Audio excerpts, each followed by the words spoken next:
अरे दीक्षा बेटा, तुम अभी तक तैयार नहीं हुई? मम्मा, मैं आपके पास नहीं रह सकती क्या? शादी करना ज़रूरी थोड़ी ना है।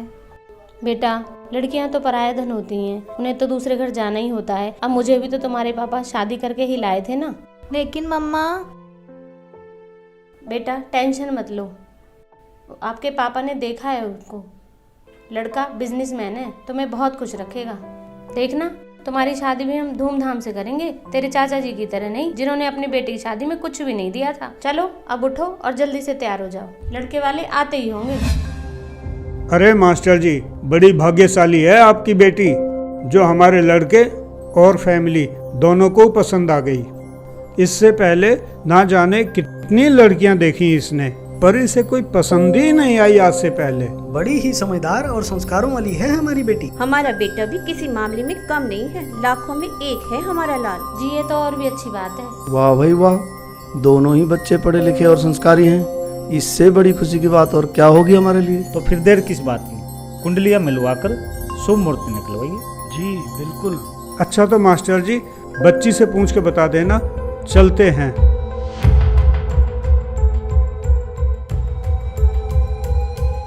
और हाँ मास्टर जी, एक बात और कहनी थी आपसे। वैसे तो हमारी कोई डिमांड है नहीं, आपने हमारा स्टेटस तो देखा ही है, उसका जरूर ध्यान रखना, क्योंकि लोग हमसे कुछ ज़्यादा की उम्मीद रखते हैं। देखिए मास्टर जी, आपने जो निशा बेटी की शादी में दहेज दिया था उतना तो आप देंगे ही। बाकी मेहता जी, वो गाड़ी वाली बात एक बार अरुण बेटे से और पूछ लीजिए, उनको कौन सी गाड़ी पसंद है। लगे हाथ मास्टर जी को बता भी देंगे। अरे वो तो मास्टर जी देख ही लेंगे। बाकी मास्टर जी, लेने से पहले एक बार पूछ जरूर लेना। जी मेहता जी ज़रूर, हम अपनी हैसियत से भी कुछ ज़्यादा करने की कोशिश करेंगे। अच्छा तो ठीक है मास्टर जी, चलते हैं। नहीं नहीं भाई साहब, खाना तो तैयार है, आप खा के ही जाइए। अरे नहीं नहीं जी, माफ करना, आज हम जल्दी में हैं, किसी रिश्तेदार के यहाँ जाना है, फिर कभी। देखिए मास्टर जी, आपने जो निशा बेटी की शादी में दहेज दिया था उतना तो आप देंगे ही। बाकी मेहता जी, वो गाड़ी वाली बात एक बार अरुण बेटे से और पूछ लीजिए, उनको कौन सी गाड़ी पसंद है।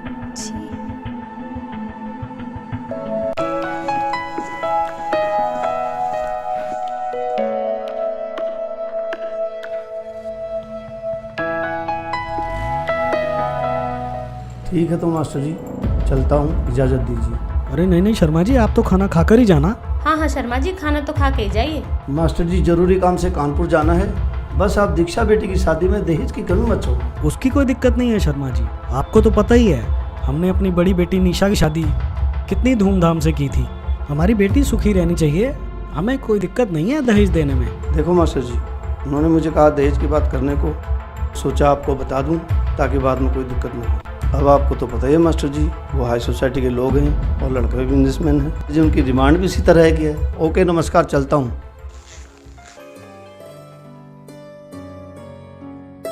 अरे बेटा, अब क्या हुआ तुम्हें?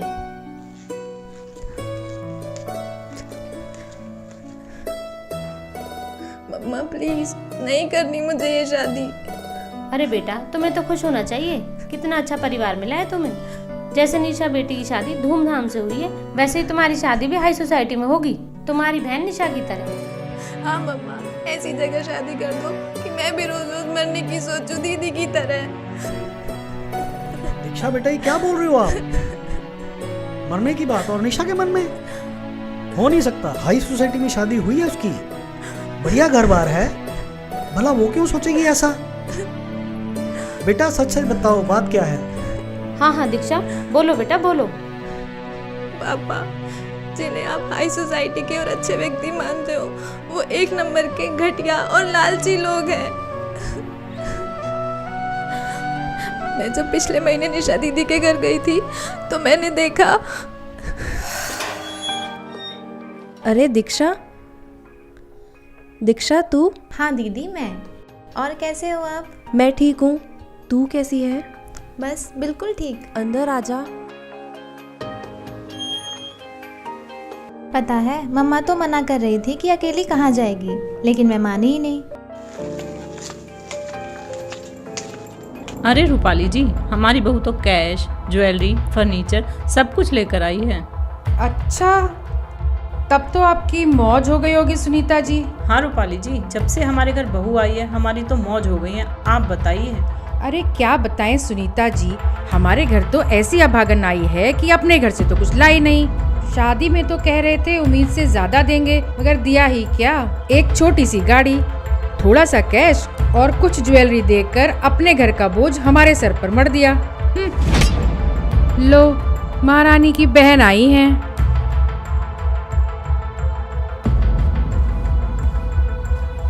नमस्ते मौसी जी। नमस्ते मौसा जी। नमस्ते बेटा, आओ बैठो। अरे मेरे कपड़े कहाँ हैं? जी वो तो अलमारी में रखे हैं।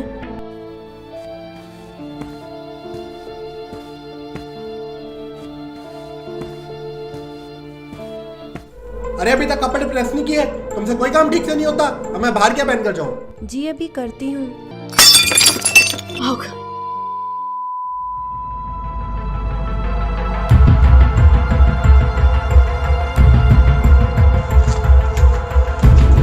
अरे देख कर नहीं चल सकती, करम जली, नुकसान कर दिया।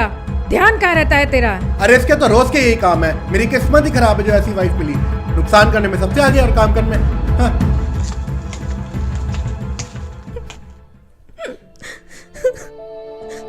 दीक्षा बेटा, काम करने के तरीके से पता लगता है कैसे संस्कार मिले हैं इसको। विक्रम के बहुत रिश्ते आए थे। जी बिल्कुल, हमारी तो मती मारी गई थी, विक्रम को ये पसंद आई।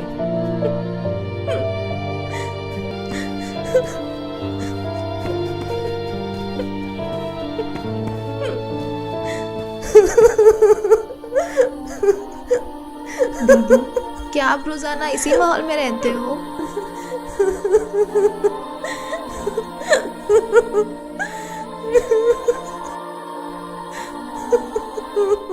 मैं क्या बताऊं दीक्षा, मैं अपनी तरफ से हर कोशिश करती हूँ इन सबको खुश रखने की।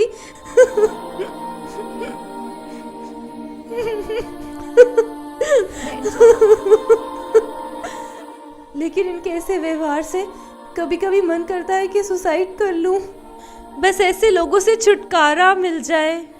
नहीं दीदी, नहीं दीदी, ऐसी बातें मत बोलो। दीक्षा, तुम्हें मेरी कसम, तुम मम्मी पापा को ये बात नहीं बताओगी, नहीं तो वो लोग बहुत परेशान हो जाएंगे। कितने अरमानों से उन्होंने मेरी शादी की थी।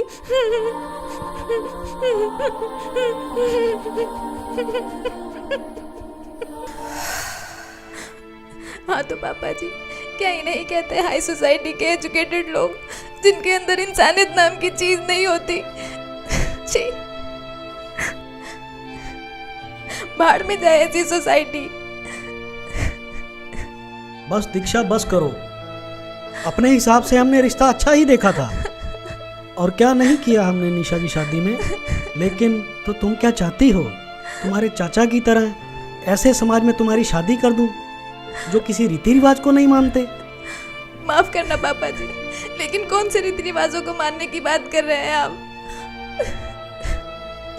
इन रीति रिवाजों को मानने वाले लोगों ने ही तो दीदी जैसी लाखों लड़कियों को इतना प्रताड़ित कर रखा है कि वो आत्महत्या करने पर मजबूर हो जाती हैं। और रही बात मीनाक्षी दीदी की, तो मैं आपको उनकी सच्चाई बताती हूँ कि चाचा जी ने किस सोसाइटी में शादी की है अपनी बेटी की।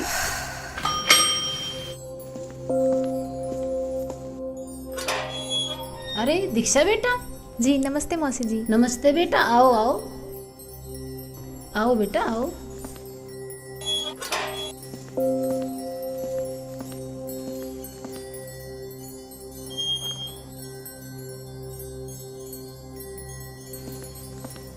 अरे मीनाक्षी, देखो तो जरा कौन आया है। बेटा बैठो।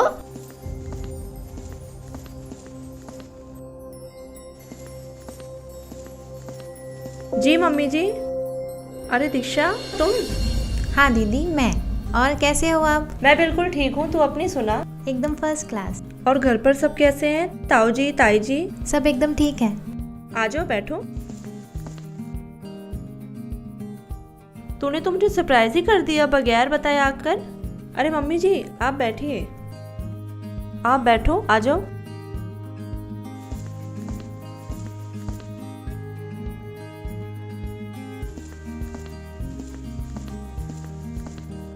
और सुना बेटा, घर पर सब कैसे हैं? जी सब बढ़िया। आप बताओ, आप कैसे हो? बस बेटा परमात्मा ने मौज कर रखी है। मीनाक्षी देखना बेटा गेट पर कौन है। जी मम्मी जी, देखती हूँ।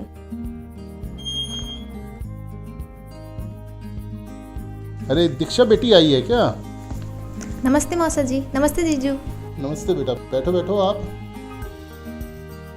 और कैसे हो बेटा? जी बिल्कुल ठीक। और दीक्षा, क्या कुछ चल रहा है आजकल? कुछ नहीं जीजू, IAS की तैयारी कर रही हूँ। ये तो बहुत ही अच्छी बात है।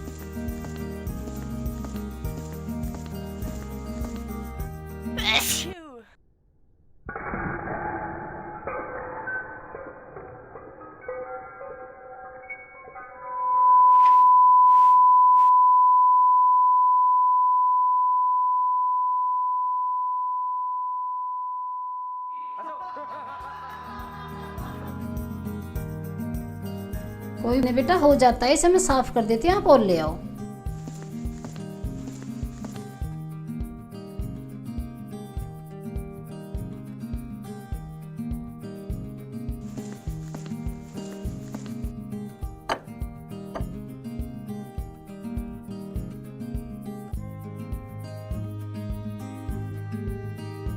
और दीक्षा बेटा, पापा ठीक है?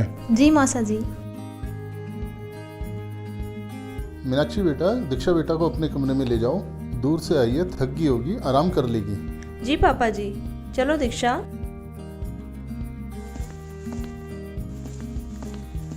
आओ बैठो। और सुना दीक्षा, तेरी पढ़ाई कैसी चल रही है? बिल्कुल ठीक दीदी। अच्छा दीदी, एक बात पूछूं आपसे? हाँ हाँ पूछो। दीदी आप खुश तो हो ना? चाचा जी ने बिना किसी लेन देन व धूमधाम के बिल्कुल साधारण तरीके से आपकी शादी की थी। ये लोग आपको परेशान तो नहीं करते ना? बिल्कुल नहीं दीक्षा, बल्कि इस घर में आकर तो मुझे एहसास हुआ कि यहाँ बहू को भी बेटी जैसा प्यार मिलता है। लाखों रुपए खर्च करने के बाद भी ऐसा समाज, ऐसा परिवार नहीं मिलता। और हाँ, ऐसा नहीं है कि पापा ने कुछ देना नहीं चाहा। वो तो पहले से ही मेरी शादी में बहुत कुछ देना चाहते थे, लेकिन इनकी फैमिली ने दहेज के लिए साफ मना कर दिया कि हमें कुछ नहीं चाहिए। ओह अच्छा। पहले तो हमें लगा कि ये लोग वैसे ही मना कर रहे हैं, दहेज तो देना ही है। लेकिन फिर हमें पता चला कि संत रामपाल जी के शिष्य हैं और दहेज लेना उन्होंने मना कर रखा है। फिर उन्होंने हमें एक बुक दी, जीने की राह, और कहा कि हम अपने संत रामपाल जी के नियमों को नहीं तोड़ सकते। फिर पापा जी ने भी हाँ करनी पड़ी। अच्छा दीदी, एक बात बताओ, क्या आपने भी संत जी से नाम दीक्षा ले ली? हाँ दीक्षा, अब मैंने भी संत रामपाल जी से नाम ले लिया है। दीक्षा, शादी के बाद तेरे जीजू ने मुझे बताया कि संत रामपाल जी क्या ज्ञान बताते हैं। इसके बाद उन्होंने मुझे एक बुक दी, जीने की राह, और कहा इसे पढ़िए। और उन्होंने कहा उनके सत्संग सुनिए और उनके बारे में जितना सर्च करना चाहो करो, और जब आपको लगे कि वह सही हैं तब आप भी नाम ले लेना। अच्छा दीक्षा, यकीन मानना, जब मैंने संत रामपाल जी का ज्ञान सुना तो मुझे जो भी लगे गुरु मंडलेश्वर, शंकराचार्य, उनसे मैंने संत रामपाल जी के ज्ञान को कंपेयर किया। तब मुझे पता लगा कि हाँ, वाकई में संत Rampal ji right way of worship बताते हैं, जिसे वो सभी धर्म ग्रंथों से प्रमाणित करके दिखाते हैं। लेकिन दीदी, आपको तो शुरू से ये बाबा वगैरह पसंद नहीं थे, तो फिर? हाँ दीक्षा, सही कह रही हो। हर रोज बाबाओं को लेकर नए खुलासे हो रहे हैं, इसलिए कुछ दिन तो मैंने भी संत रामपाल जी को एक आम बाबा ही माना था। लेकिन जब मैंने उनकी असलियत और ज्ञान को सुना तब मुझे पता चला कि मनुष्य जीवन बार बार नहीं मिलता, 84 लाख योनियों में महाकष्ट है। दीक्षा, संत रामपाल जी पर संदेह करना मूर्खता की पहचान है। ओके। हाँ, फिर जब मुझे हर तरफ से संतुष्टि हो गई तब मैंने तेरे जीजू से कहा कि आप मुझे भी संत रामपाल जी से नाम दीक्षा दिला दीजिए। तब उन्होंने आश्रम ले जाकर मुझे नाम दीक्षा दिलाई। और हाँ, एक और कमाल की बात मैंने ये देखी कि हजारों की भीड़ में मुझे एक भी नशा करने वाला व्यक्ति नहीं मिला। नहीं तो दीक्षा, तुम ही बताओ, इतनी भीड़ में कम से कम बीड़ी सिगरेट पीने वाला कोई ना कोई तो मिल ही जाता है। जी बिल्कुल। हाँ, और फिर इसके बारे में मैंने तेरे जीजू से पूछा, तभी उन्होंने मुझे बताया कि यही तो खासियत है संत रामपाल जी महाराज के अनुयायियों में कि वे नशा करना तो दूर, चोरी, ठगी, रिश्वतखोरी जैसी बुराइयां करना तो दूर, किसी प्रकार का सहयोग भी नहीं देते। दीदी, मैंने तो यहाँ तक सुना है कि संत रामपाल जी के अनुयायी नशे को हाथ तक नहीं लगाते। हाँ, बिल्कुल सही सुना है तुमने दीक्षा। तुझे पता है, इस घर में मुझे बेटी से भी ज्यादा प्यार मिल रहा है, जिसकी उम्मीद मुझे शादी से पहले 1% भी नहीं थी। और ऐसा सिर्फ और सिर्फ संत रामपाल जी के ज्ञान आधार से ही है। ये तो बहुत अच्छा हुआ दीदी। अब आप लोग ही बताओ कौन सुखी है। बेटी, आज आपने ये सच्चाई बताकर हमारी आंखें खोल दी। हमने तो कभी सोचा भी नहीं था कि संत रामपाल जी के ज्ञान आधार से इतना स्वच्छ समाज बन रहा है। हाँ दीक्षा बेटा, हमने तो मीडिया के माध्यम से संत रामपाल जी महाराज के बारे में हमेशा गलत ही सुना था, लेकिन वो तो सच्चे संत हैं। काश हमें पहले पता चल जाता तो हमारी निशा बेटी की ज़िंदगी नरक होने से बच जाती। लेकिन तुम टेंशन मत लो, हम तुम्हारी शादी तुम्हारे चाचा जी की तरह बिल्कुल संत रामपाल जी महाराज के बताए हुए ज्ञान के आधार पर ही करेंगे।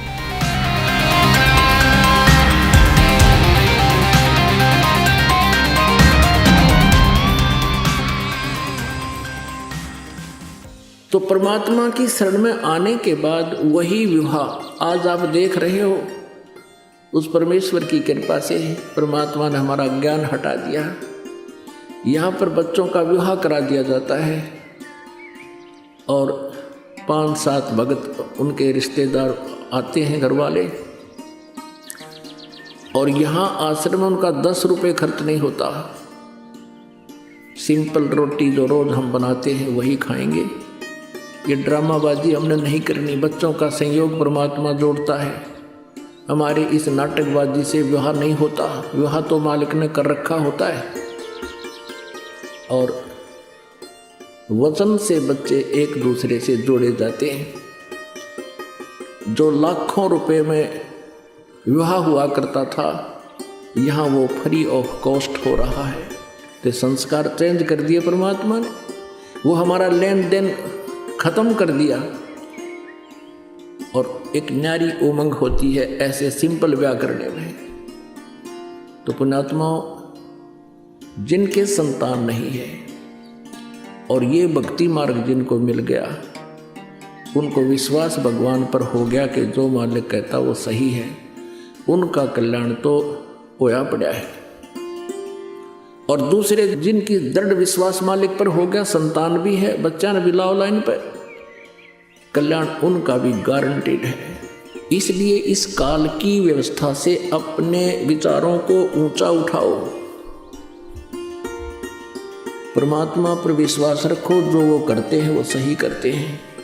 मानुष जन्म पाए कर नहीं रटे हरि नाम, जैसे कुआं जल बिना फिर बनवाया क्या काम।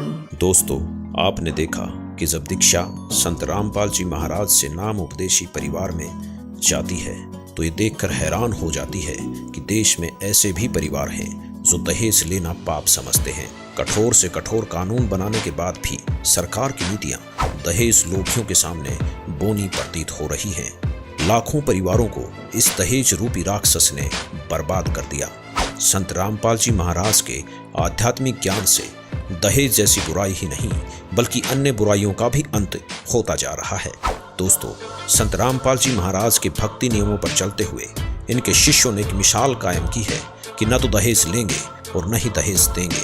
संत रामपाल जी के इस नियम पर चलते हुए एक खुशहाल और सभ्य समाज तैयार हो रहा है। लाखों शादियां बिना दहेज, बिना बाहरी आडंबर के हो रही हैं, जिससे समाज में सुख और शांति स्थापित हो रही है।